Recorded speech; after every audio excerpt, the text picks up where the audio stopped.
Hello दोस्तों, मैं Lokesh sir स्वागत करता हूं आपका रोजगार पथ पर। लास्ट वीडियो में हमने डिस्कस किया था यूरोपीय कंपनियों का आगमन क्रम तथा इनके द्वारा स्थापित कंपनियों का क्रम।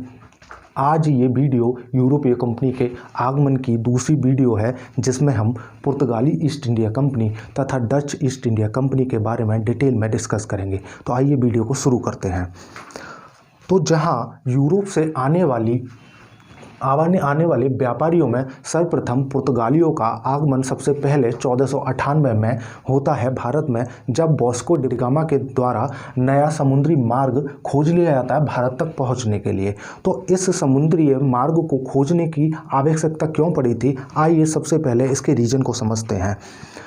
1413 में तुर्कों का अधिकार कस्तुनतुनिया पर हो जाता है, जिसकी वजह से यूरोप और एशिया से गुजरने वाला पुराने व्यापारिक मार्ग पर भी ये तुर्क अपना नियंत्रण स्थापित कर लेते हैं, जिससे यूरोप और एशिया के मध्य होने वाला व्यापार अवरुद्ध हो जाता है, अर्थात रुक जाता है। जबकि यूरोप के अधिकांश देश भारत तथा दक्षिण पूर्वी एशिया के साथ में गर्म मसाले का व्यापार करना चाहते थे। इसी के लिए ये यूरोपीय देश नए भौगोलिक मार्गों की खोज के लिए अभियान चलाते हैं। इन खोजी अभियानों में सबसे ज़्यादा जो दिलचस्पी दिखा रहे थे वो स्पेन तथा पुर्तगाल थे। तो इसी क्रम में सर्वप्रथम 1487 में बार्थलो मोडिया, जो कि एक पुर्तगाली नाविक था, इसके द्वारा कैप ऑफ गुड होप खोज लिया जाता है, जिसे हिंदी में उत्तमाशा अंतरीप कहा जाता था। इसके बाद स्पेन से एक स्पेनी यात्री कोलंबस भारत के लिए मार्ग की खोज के लिए निकलते हैं। उस क्रम में ये भारत न पहुंचकर उत्तरी अमेरिका पहुंच जाते हैं तथा उत्तरी अमेरिका की खोज कोलंबस के द्वारा 1492 में कर ली जाती है। 1492 में कोलंबस द्वारा उत्तरी अमेरिका की खोज कर ली जाती है। इसके बाद हम देखते हैं पुर्तगाल को। तो पुर्तगाल में उस समय प्रिंस हेनरी का शासन चल रहा था, जिन्हें द नेविगेटर के नाम से भी जाना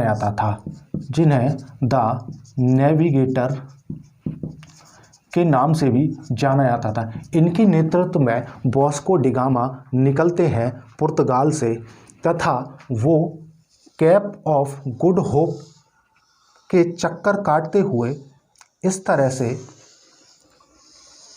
एक अपने पथ प्रदर्शक, जिसका नाम था अहमद इब्न मजीद, की सहायता से भारत के कालीकट बंदरगाह केरल पर पहुंच जाते हैं, जहां पर शासक जमोरियन का शासक चल रहा था। ये जो जमोरियन थी, ये इनकी पैतृक उपाधि थी, जिन जमोरियन के द्वारा इन वास्को डी गामा का जब आगमन 17 मई 1498 में कालीकट बंदरगाह पर होता है, तो यही जमोरियन इनका एक भव्य स्वागत करते हैं, जिसका अरबी व्यापारी विरोध करते हैं, क्योंकि अरबी व्यापारी बहुत समय से भारत में व्यापार कर रहे थे, जिन्हें यूरोपीय शक्तियों को स्थापित होने का डर था।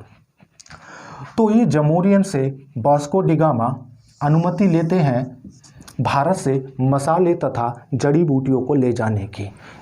जमोरियन से जब इन्हें अनुमति मिल जाती है, तो ये वापस यूरोप चले जाते हैं तथा साथ में कुछ मसाले और जड़ी बूटी ले जाते हैं। जब ये उन जड़ी बूटी और मसालों को यूरोप में बेचते हैं, तो इन्हें लगभग 60 गुना मुनाफा होता है सारे एक्सपेंसेस काटने के बाद। तो इसी 60 गुना मुनाफे को देखकर अन्य व्यापारी भी पुर्तगाल के मोटिवेट हुए, जिस क्रम में दूसरा अभियान पुर्तगाल से 1500 में पेड्रो अल्वारेज के नेतृत्व में भारत के कालीकट बंदरगाह पर पहुंचता है। इसके बाद 1502 में पुनः आगमन वास्को डी गामा का होता है तथा वास्को डी गामा के भारत आने से भारत और पुर्तगाल के मध्य व्यापार स्थापित हो जाता है। तो अब इन्होंने व्यापार करने के लिए अपनी कंपनी एस्तादो दा इंडिया के नाम से स्थापित कर दी 1498 में, जिसका ये प्रथम कारखाना कोचीन में 1503 में स्थापित करते हैं। अब ये ये इस कारखाने से अपने व्यापारिक कार्य संचालित करना स्टार्ट कर देते हैं। इसी कारखाने तथा इस कंपनी को कंट्रोल करने के लिए पुर्तगाल से अब वायसराय भेजना स्टार्ट हो जाता है, जिस क्रम में सबसे पहले जो वायसराय बन के आते हैं वो थे फ्रांसिस्को द अल्मीड़ा,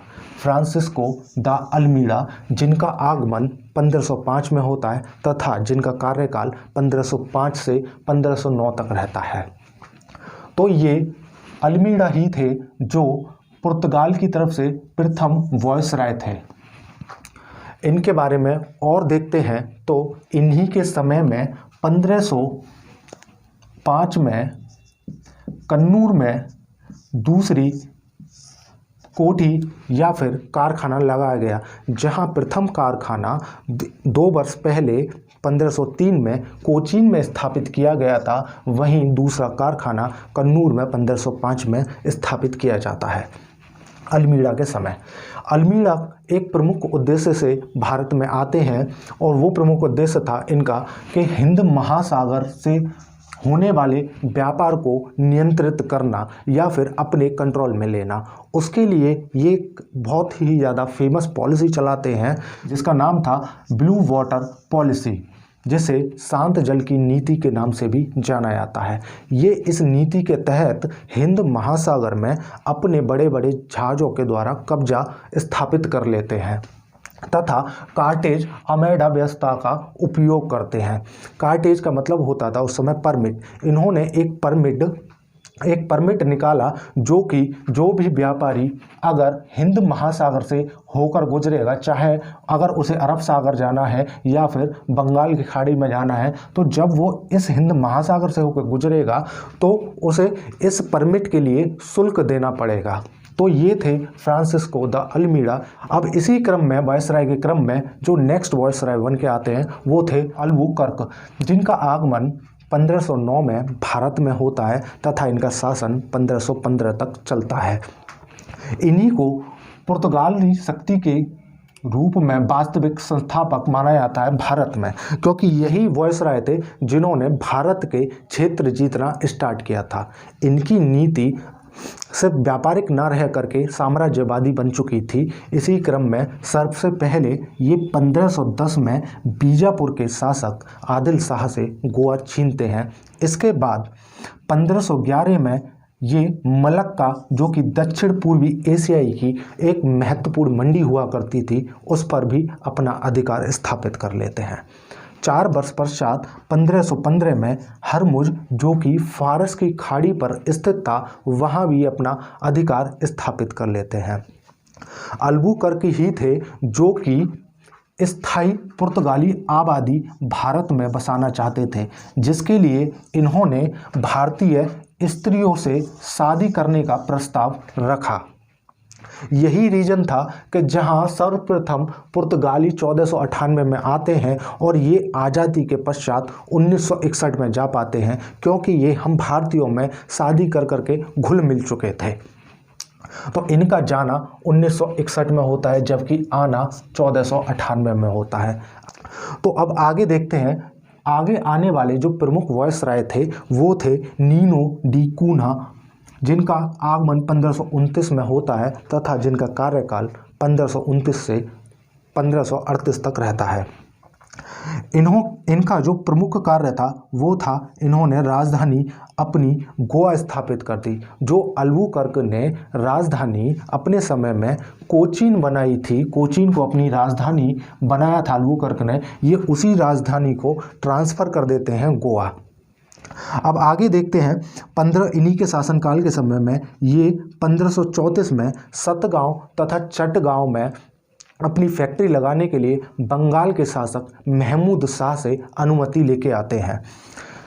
1535 में दीव को पुर्तगाली अधिकार वाले क्षेत्र में मिला लिया जाता है तथा 1559 में दमन को भी ये पुर्तगाली अपने अधिकार वाले क्षेत्र में मिला लेते हैं। अर्थात 1535 में ये द्वीप पर भी अधिकार कर लेते हैं और 1559 में दमन पर भी ये अपना अधिकार स्थापित कर लेते हैं।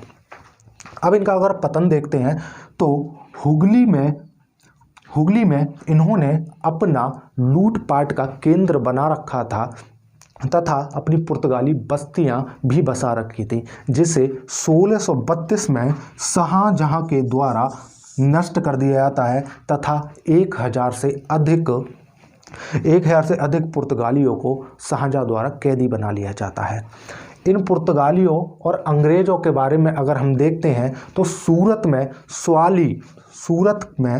के निकट था स्वाली स्थान, जहां पर पुर्तगाली तथा अंग्रेज़ों का युद्ध होता है, जहां अंग्रेज़ों की तरफ से जो सेना का नेतृत्व किया था वो थे थॉमस बेस्ट, जिनके द्वारा इन पुर्तगालियों का स्वाली नामक स्थान पर हरा दिया जाता है तथा अंग्रेज़ों की जीत होती है। तो ये था पुर्तगाली ईस्ट इंडिया कंपनी के बारे में। अभी हमने पुर्तगाली ईस्ट इंडिया कंपनी को डिस्कस किया। अब आइए डच ईस्ट इंडिया कंपनी के बारे में प्रमुख चीज़ों को देखते हैं। तो शुरू करते हैं। डच ईस्ट इंडिया का गठन 1602 में भारत में होता है, जिसको बेरिंग दे ओस्ट इंडीज कंपनी के नाम से भी जाना जाता था, जबकि इन डचों का आगमन 1595 में कॉर्नेलियस हाउंटमैन के नेतृत्व में भारत में हुआ था तथा ये अपनी कंपनी को स्थापित 1602 में 7 वर्ष पश्चात कर पाते हैं। ये डच, हॉलैंड तथा नीदरलैंड के निवासी थे। ये व्यापार करने के उद्देश्य से सबसे पहले इंडोनेशिया जाते हैं, उसके बाद में भारत आते हैं, क्योंकि इन्हें इंडोनेशिया से मसाले प्राप्त होते थे। ये भारत सूती वस्त्रों के व्यापार के उद्देश्य से भारत में आते हैं और भारत के साथ में ये सूती वस्त्रों का ही व्यापार करते हैं, जबकि मसाले ये इंडोनेशिया से भी प्राप्त कर लेते थे। तो हमने देखा कि डचों का आगमन 1595 में, जबकि इनकी कंपनी इस्टेब्लिश हो पाती है 1602 में, और ये अपना प्रथम कारखाना मसूलीपट्टम में 1605 में अपनी स्थापना के 3 वर्ष पश्चात मसूलीपट्टम में करते हैं। जबकि अगर इनका प्रथम बंगाल में कारखाना देखें तो वो 1627 में पीपली नामक स्थान पर स्थापित किया जाता है। ये था इनके द्वारा स्थापित प्रथम कारखाना, जो कि 1605 में मसूलीपट्टम में होता है, तथा ये था बंगाल में प्रथम कारखाना इनके द्वारा स्थापित, जो कि पीपली नामक स्थान पर ये स्थापित करते हैं 1627 में। इस पीपली से कुछ समय बाद ये बालासोर चले जाते हैं तथा अगर इनका सही रूप से व्यापार स्थापित हो पाता है तो वो होता है 1653 में, जब ये चिनसूरा में अपनी फैक्ट्री लगाते हैं। चिनसूरा में इनके फोर्ट को गुस्तावबुश फोर्ट के नाम से जाना जाता था। इन डचों का पतन 1759 में बेदरा के युद्ध से हो जाता है, जब डच तथा अंग्रेज आमने सामने आ जाते हैं तथा अंग्रेज इस युद्ध में जीत जाते हैं और डच हार जाते हैं। हारने के पश्चात ये डच वापस से यूरोप वापसी कर लेते हैं। तो ये था कुछ चीज़ें जो डच ईस्ट इंडिया कंपनी के बारे में थी। तो हमने आज इस वीडियो में पुर्तगाली ईस्ट इंडिया कंपनी को देखा तथा डच ईस्ट इंडिया कंपनी को देखा। तो आज के लिए इतना ही। आई होप आपको चीज़ें समझ आई होंगी। अगर आपको वीडियो पसंद आई हो तो इसे लाइक करें, चैनल को सब्सक्राइब करें। मिलते हैं नेक्स्ट वीडियो में। Thank you so much.